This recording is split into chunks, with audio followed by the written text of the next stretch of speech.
Hello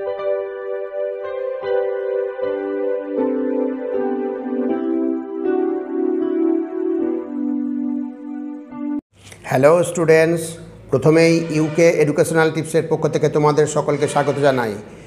2025 সালের nutrition প্রশ্নপত্রের আমি আজকে সমাধান করে দিচ্ছি। তোমরা দেখো এবং তোমরা মিলিয়ে নাও। তোমরা পরীক্ষায় যা অ্যান্সার করে এসছো তার সঙ্গে আজকে মিলিয়ে নাও। এই হচ্ছে তোমাদের প্রশ্নপত্র। তোমরা দেখেই চিনতে পারছো, এইমাত্র তোমরা পরীক্ষা দিয়ে আসলে।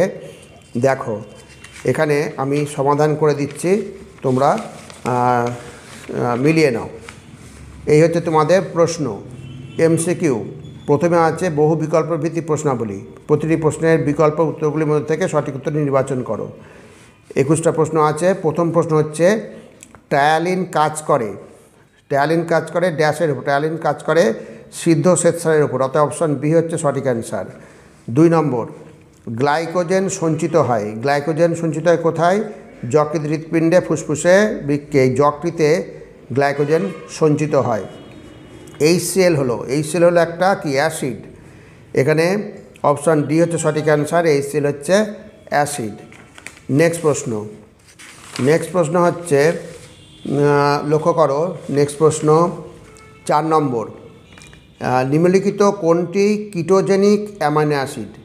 হিস্টিডিন, অ্যালানিন, অ্যাসপার্টিক অ্যাসিড আর হচ্ছে লিউসিন। এই অপশান ডি হচ্ছে সঠিক অ্যান্সার। লিউসিন হচ্ছে একটা কিটোজেনিক অ্যামাইনো অ্যাসিড।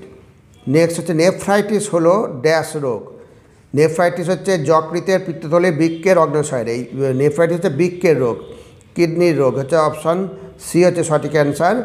নেফ্রাইটিস হচ্ছে বৃক্কের রোগ। নেক্সট পেপসিনের প্রো এনজাইম হলো পেপসিনোজেন। অপশান এ হচ্ছে সঠিক অ্যান্সার। খুব ভালো করে তোমরা মিলিয়ে নিও, যে তোমরা পরীক্ষার খাতায় যা করে এসছো একবার করে মিলিয়ে নাও। নেক্সট হচ্ছে মাতৃদুগ্ধের মধ্যে ক্যালসিয়াম ও ফসফরাসের অনুপাত হলো। মাতৃদুগ্ধে ক্যালসিয়াম এবং ফসফরাসের অনুপাত হচ্ছে 2:1। অতএব অপশান ডি হচ্ছে সঠিক অ্যান্সার। এখানে অপশান ডিতে রয়েছে 2:1। এই প্রশ্নগুলো, অনেক প্রশ্ন তোমাদের টেস্ট পেপারে ছিল, আমি সলভ করে দিয়েছিলাম। তোমরা যদি দেখে থাকো তাহলে তোমাদের খুবই সুবিধা হবে। নেক্সট 8 নম্বর, ডায়াবেটিস ইনসিপিডাস যে হরমোনের অভাবে হয় তা হলো। তাহলে এখানে 4টে হরমোন রয়েছে, তার মধ্যে সঠিক অ্যান্সার হচ্ছে ADH, anti die ইউরেটিক hormone. Anti die ইউরেটিক হরমোনের অভাবে ডায়াবেটিস ইনসিপিডাস রোগ হয়। অতএব অপশান এ হচ্ছে সঠিক অ্যান্সার। আর ইনসুলিনের অভাবে হচ্ছে ডায়াবেটিস মেলিটাস। ইনসুলিন হরমোনের অভাবে হচ্ছে ডায়াবেটিস মেলিটাস। এখানে তো ডায়াবেটিস মেলিটাস নেই, ডায়াবেটিস ইনসিপিডাস আছে। অতএব ADH হরমোন হবে অ্যান্টি ডাই ইউরেটিক হরমোন। এইবার তোমাদের 9 নম্বর প্রশ্ন, চায়ের ট্যানিন ড্যাশ পরিপোষকের শোষণে বাধা করে। তাহলে এখানে ক্যালসিয়াম, ফসফরাস, আয়রন অর্থাৎ লোহ বা আয়রন হচ্ছে চায়ের ট্যানিন শোষণে বাধা প্রদান করে। এবার হচ্ছে 10 নম্বর, নিম্নলিখিত কোনটি ইউনাইটেড নেশনসের অন্তর্গত নয়? এখানে এটাও তোমরা টেস্ট পেপারে সলভ করার মধ্যে প্রশ্নের মধ্যে ছিল। আইসিএমআর হচ্ছে Indian council of medical research. তাহলে এই Indian council of medical research হচ্ছে ইউনাইটেড নেশনসের অন্তর্গত নয়। পরবর্তী 9 নম্বর প্রশ্ন, ঘি ও ভোজ্য তেলের মান বজায় রাখার জন্য যে সার্টিফিকেশন মার্ক ব্যবহৃত হয় তা হলো। এটাও তোমরা অবশ্যই ঠিক করবে, এটাও তোমরা প্র্যাকটিস করেছো। আগমার্ক হবে। অপশান এ হচ্ছে সঠিক অ্যান্সার, আগমার্ক। তাহলে ঘি ও ভোজ্য তেলের মান বজায় রাখার জন্য যে সার্টিফিকেশন মার্কটি ব্যবহৃত হয় সে হচ্ছে আগমার্ক। নেক্সট হচ্ছে 12 নম্বর, ছোলার পুষ্টিমূল্য বৃদ্ধি করা যায় ড্যাশ মাধ্যমে। এটা তো সকলেই জানো, অঙ্কুরোদ্গমের মাধ্যমে। অতএব অপশান এ হচ্ছে সঠিক অ্যান্সার। ছোলার পুষ্টিমূল্য বৃদ্ধি করা যায় অঙ্কুরোদ্গমের মাধ্যমে। নেক্সট হচ্ছে সবাত শ্বসন। এটা একটা ভেরি ভেরি ইম্পর্ট্যান্ট প্রশ্ন ছিল। সবাত শ্বসনের ক্ষেত্রে এক অণু গ্লুকোজ থেকে ড্যাশ সংখ্যক এটিপি উৎপন্ন হয়। 38 অণু এটিপি উৎপন্ন হয়। এটাও টেস্ট পেপারে ছিল। প্রশ্নে। অতএব এবার খুব সহজ প্রশ্ন হয়েছে, এই অপশন ডি হচ্ছে সঠিক অ্যান্সার। 38 অণু 38 অণু এটিপি উৎপন্ন হয়। এইবার 13-এর পর আমরা 14 নম্বর প্রশ্ন দেখি। 14 নম্বর প্রশ্ন হচ্ছে, 14 নম্বর প্রশ্নটা কি দেখি আমরা, সব প্রকার রঙিন ফলের সংরক্ষণের জন্য কোন রাসায়নিক পদার্থ ব্যবহৃত হয়। এখানে ভালো করে রাখবে, এখানে সোডিয়াম বেনজয়েট হবে।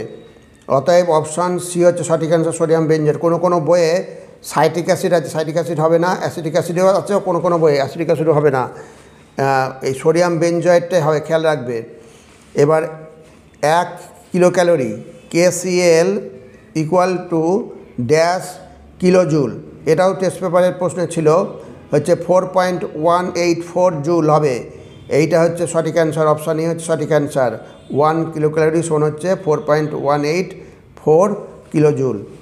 নেক্সট, পেপসিনোজেন অ্যাক্টিভেটরটি হলো হচ্ছে HCl, অপশান এ হচ্ছে সঠিক অ্যান্সার, HCl পেপসিনোজেন অ্যাক্টিভেটর হলো।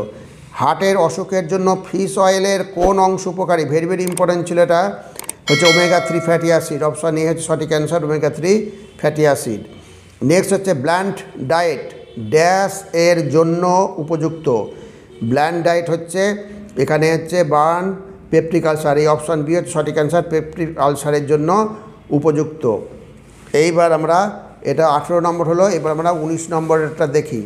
19 নম্বরের প্রশ্ন হচ্ছে পার্নিসিয়াস অ্যানিমিয়া হলো ড্যাশ ভিটামিনের অভাবজনিত রোগ। তাহলে এখানে কোন vitamin, pernicious anaemia vitamin B12, very very important ছিল, ভিটামিন B12 অভাবজনিত রোগ হচ্ছে পার্নিসিয়াস অ্যানিমিয়া। সাক্কাস এন্টেরিটিকাস হচ্ছে কি, এন্টেরিকাস হচ্ছে এখানে গ্যাস্ট্রিক জুস, প্যাঙ্ক্রিয়াস জুস, যকৃৎ জুস, আন্ত্রিক জুস, এই অপশান ডি হচ্ছে সঠিক অ্যান্সার, আন্ত্রিক জুস। সাক্কাস এন্টেরিকাস হচ্ছে আন্ত্রিক জুস। নেক্সট, স্বল্পমূল্যের সুষম আহারে দানাশস্যের প্রোটিন ও ডাল জাতীয় খাদ্যের প্রোটিনের অনুপাত হলো, এটা হচ্ছে কোনটা হবে, 3:1, 4:1, 5:2, আর হচ্ছে কত, এই 4:1, এই 4:1 অপশান বি হচ্ছে সঠিক অ্যান্সার, হচ্ছে এই দানাশস্যের প্রোটিন আর ডাল জাতীয় খাদ্যের প্রোটিনের অনুপাত। এই ছিল তোমাদের MCQ প্রশ্নের সমাধান। আর এই SAQটা এখন আর করে দেওয়া যাবে না, অনেক টাইম চলে যাবে, ভিডিওটাও বড় হয়ে যাবে। পরবর্তী ভিডিওতে আমি SAQটা করে দেবো। তাহলে স্টুডেন্টস, ভিডিওটা যদি ভালো লাগে অবশ্যই সাবস্ক্রাইব করো এবং তোমার ফ্রেন্ডসদের মধ্যে শেয়ার করে দিও, এর সাথে একটা লাইক দিও। তাহলে স্টুডেন্টস, আজকে এখানেই শেষ করি। তোমরা ভালো থেকো, সুস্থ থেকো, ভালো রেজাল্ট করো। Thank you very much.